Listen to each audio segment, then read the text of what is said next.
Assalamualaikum warahmatullahi wabarakatuh. Shalom, Om Swastiastu, Namo Buddhaya, dan salam sejahtera bagi kita semua. Perkenalkan, saya Sapila Nur Azahra dengan NIM 255200069, program S1 Fakultas Hukum Universitas Tarumanegara semester 4. Di kesempatan kali ini saya akan memaparkan dua materi, yaitu perlindungan hukum tentang hak narapidana di lembaga pemasyarakatan dan hukuman atau pidana mati dalam rancangan KUHP. Materi yang pertama yaitu tentang perlindungan hukum terhadap hak narapidana di lembaga permasyarakatan. Lembaga permasyarakatan atau yang biasa disingkat lapas adalah tempat untuk melakukan pembinaan terhadap narapidana dan anak didik permasyarakatan di Indonesia. Lembaga permasyarakatan merupakan unit pelaksana teknis di bawah Direktorat Jenderal Pemasyarakatan Kementerian Hukum dan Hak Asasi Manusia. Lembaga permasyarakatan sebagai wadah pembinaan narapidana yang berdasarkan sistem permasyarakatan berupa untuk mewujudkan pembinaan yang integratif, yaitu membina dan mengembalikan kesatuan hidup masyarakat yang baik dan berguna. Maka lembaga permasyarakatan melaksanakan rehabilitasi, reduksi, resolusi, dan perlindungan baik terhadap narapidana maupun masyarakat di dalam sistem permasyarakatan. Sistem permasyarakatan Indonesia dikenal sekitar tahun 1963. Permasyarakatan ialah proses pembinaan terhadap terpidana yang diputuskan pengadilan sebelum sistem permasyarakatan ialah sistem penjara. Sekitar tahun 1960-an, sistem ini mulai ditinggalkan akibat persepsi buruk dunia internasional bahwa sistem kepenjaraan cenderung tempat balas dendam oleh sipil dan pemenang perang dunia, di mana di dalamnya terdapat penyiksaan dan kekerasan untuk memaksa terpidana untuk menjadi sasaran kekejaman sipil dan penguasa. Kemudian di Indonesia, sistem ini mulai ditinggalkan setelah tahun 1960-an dan diganti menjadi sistem permasyarakatan. Perlindungan hukum kepada narapidana di lembaga permasyarakatan sangat penting untuk dibahas lebih lanjut. Perlindungan hukum terpidana dapat diartikan sebagai upaya perlindungan hukum terhadap berbagai kebebasan dan hak asasi narapidana serta berbagai kepentingan yang berhubungan dengan kesejahteraan narapidana dengan tegas melarang semua bentuk penganiayaan atau tindak kejam lainnya, perlakuan dan pidana yang tidak manusiawi dan merendahkan martabat manusia dan merupakan pelanggaran hak-hak dasar manusia. Meskipun narapidana merupakan orang yang menjalankan masa hukuman atau perbuatan melanggar hukum, berdasarkan putusan hakim yang sah dan berkekuatan hukum tetap, bukan berarti keamanan serta kenyamanan dan kesejahteraan narapidana dalam melanjutkan kehidupannya harus diabaikan begitu saja, mengingat narapidana yang kapasitasnya sebagai manusia yang harus dijunjung tinggi, harkat dan martabatnya layak untuk dihargai hak asasi manusianya yang melekat dalam dirinya. Meskipun tidak hak asasi manusia yang diperoleh secara utuh atau penuh didapatkan, beberapa hak dihilangkan kemerdekaannya. Yang dimaksud yakni beberapa hak yang semula didapatkan oleh narapidana selama menjadi seorang warga negara secara umum yang beberapa setelah memasuki penjara atau lembaga permasyarakatan terhapuskan seperti tempat, penggunaan benda atau barang, dan pekerjaan. Berdasarkan Undang-Undang Nomor 12 Tahun 1945 tentang Permasyarakatan diuraikan bahwa hak-hak narapidana atau warga binaan di surat pada pasal 14 ayat 1 Undang-Undang Nomor 12 Tahun 1995 tentang Permasyarakatan menyatakan bahwa narapidana berhak melakukan ibadah sesuai dengan agama atau kepercayaan, mendapatkan perawatan, baik perawatan rohani maupun jasmani, mendapatkan pendidikan dan pengajaran, mendapatkan pelayanan kesehatan dan makanan yang layak, menyampaikan keluhan, mendapatkan bahan bacaan dan mengikuti siaran media, masa lainnya yang tidak dilarang, mendapatkan upah atau premi atas pekerjaan yang dilakukan, menerima kunjungan keluarga, penasihat hukum atau orang tertentu lainnya, mendapatkan pengurangan masa pidana, mendapatkan kesempatan berasimilasi termasuk cuti mengunjungi keluarga, mendapatkan pembebasan bersyarat, mendapatkan cuti menjelang bebas, dan mendapatkan hak-hak lain sesuai dengan peraturan perundang-undangan yang berlaku. Hak-hak dimaksud juga terkait bila mana seorang terpidana atau warga binaan menjadi korban atau saksi atas pelanggaran atau tindak pidana yang dilakukan oleh rekan sesama narapidana atau warga binaan di dalam lembaga permasyarakatan. Hal-hal yang dapat mereka junjung apabila menjadi seorang korban atau saksi yang mengancam keamanan dan kenyamanan selama berada di dalam lapas, maka narapidana tersebut dapat melakukan penyampaian keluhan pada polisi khusus lembaga permasyarakatan yang di dalam tugasnya mendapatkan pelayanan kesehatan dan perawatan baik jasmani maupun rohani bila mana korban tersebut mengalami kekerasan secara fisik maupun psikis, serta bila mana diperlukan, maka seseorang narapidana sebagai saksi dan korban akan mendapatkan penanggulangan lebih lanjut sesuai dengan pasal 14 ayat 1 Undang-Undang Nomor 12 Tahun 1995 tentang Permasyarakatan butir ke mendapatkan hak-hak lain sesuai dengan peraturan perundang-undangan yang berlaku. Materi yang kedua yaitu tentang hukuman atau pidana mati dalam rancangan KUHP. Sesuai pasal 66 KUHP, pidana mati merupakan pidana pokok yang bersifat khusus dan selalu diancam secara alternatif. Hukuman mati diatur dalam pasal 11 junto pasal 10 KUHP Undang-Undang Nomor 2 PNPS tahun 1964.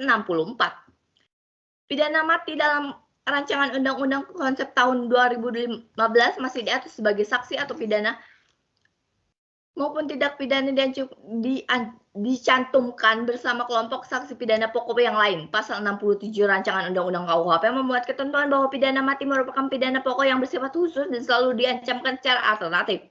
Meskipun tidak dimasukkan sebagai pidana pokok, pidana mati tetap diakui sebagai bentuk pidana pokok yang bersifat khusus. Penjelasan pasal ini menyebutkan bahwa pidana mati dicantumkan dalam pasal tersendiri untuk menunjukkan bahwa jenis pidana ini benar-benar bersifat khusus. Jika dibandingkan dengan jenis-jenis pidana yang lain, pidana mati merupakan jenis pidana yang paling dan kontra terhadap sanksi pidana ini. Di Indonesia, pro kontra terhadap pidana mati juga masih menjadi polemik. Terakhir adalah pro kontra terhadap penolakan Presiden atas gerasi yang diajurkan oleh pidana anti narkoba dan pelaksanaan pidananya.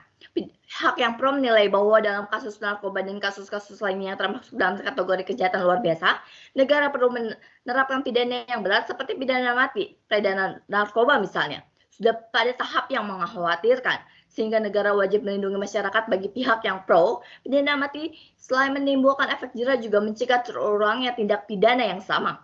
Penerapan pidana ini juga dinilai tidak bertentangan dengan konstitusi sepanjang dilakukan dengan alasan yang tidak bertentangan dengan hukum. Namun demikian, pihak-pihak yang pro terhadap pidana mati juga menekankan bahwa perlunya pembenahan terhadap sistem hukum mulai dari tingkat penyidik sampai dengan penuntutan. Bagi pihak yang kontra terhadap pidana mati, pidana ini dinilai telah melanggar HAM karena hak mencabut nyawa seorang adalah hak yang hanya dimiliki Tuhan. Selain itu, adanya kekhawatiran kesalahan dalam penerapan pidana mati seperti adanya pelaku lain yang lebih bertanggung jawab dibandingkan terpidana yang sudah divonis pidana mati. Oleh karena itu, penerapan pidana mati semakin berkurang di kebanyakan negara. Penolakan terhadap pidana mati juga telah menjadi gerakan di banyak negara. Pada faktanya, penerimaan sosial dan hukuman terhadap pidana mati telah berubah secara dramatis menyeberangi batas-batas negara. Pola-pola dari keduanya, yaitu pihak yang mempertahankan dan pihak yang ingin menghapuskan pidana mati, ditemukan di berbagai negara. Namun kecenderungan paling umum di seluruh dunia di dalam separuh abad terakhir mengarah kepada penghapusan pidana mati dalam hukuman dan praktek, yaitu negara-negara yang menghapuskan pidana mati untuk semua kejahatan, negara-negara yang menghapuskan pidana mati untuk kejahatan-kejahatan yang biasa saja, dan negara yang lain adalah anggota gerakan penghapusan pidana mati dalam praktek. Pidana mati dalam rancangan undang-undang KUHP konsep tahun 2015 masih diatur sebagai sanksi pidana, namun tidak lagi dicantumkan bersama kelompok sanksi pidana pokok yang lain. Pasal 67 rancangan undang-undang KUHP memuat ketentuan bahwa pidana mati merupakan pidana pokok yang bersifat khusus dan selalu diancamkan secara alternatif. Meskipun tidak dimasukkan sebagai pidana pokok, pidana mati tetap diakui sebagai bentuk pidana pokok yang bersifat khusus. Penjelasan pasal ini menyebutkan bahwa pidana mati dicantumkan dalam pasal tersendiri untuk menunjukkan bahwa jenis pidana ini benar-benar bersifat khusus. Jika dibandingkan dengan jenis-jenis pidana yang lain, pidana mati merupakan jenis pidana yang paling berat. Oleh karena itu, harus selalu diancamkan secara alternatif dengan jenis pidana yang lain, yakni pidana penjara seumur hidup atau pidana penjara paling lama 20 tahun.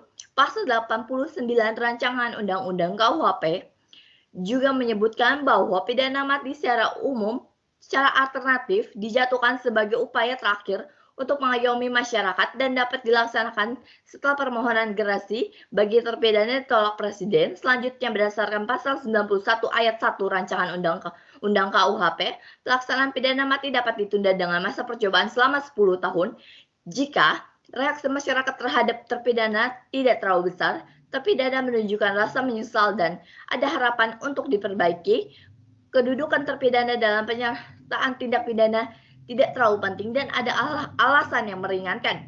Selanjutnya, berdasarkan ketentuan pasal 91 ayat 2 rancangan undang-undang KUHP, Pidana mati dapat diubah menjadi pidana seumur hidup atau pidana penjara paling lama 20 tahun dengan keputusan menteri yang menyelenggarakan urusan pemerintahan di bidang hukum dan hak asasi manusia. Namun, ketentuan pasal 91 ayat 3 Rancangan Undang-Undang KUHP menentukan bahwa jika terpidana selama masa percobaan tersebut tidak menunjukkan sikap dan perbuatan yang terpuji, serta tidak ada harapan untuk diperbaiki, maka pidana mati dapat dilaksanakan atas perintah Jaksa Agung.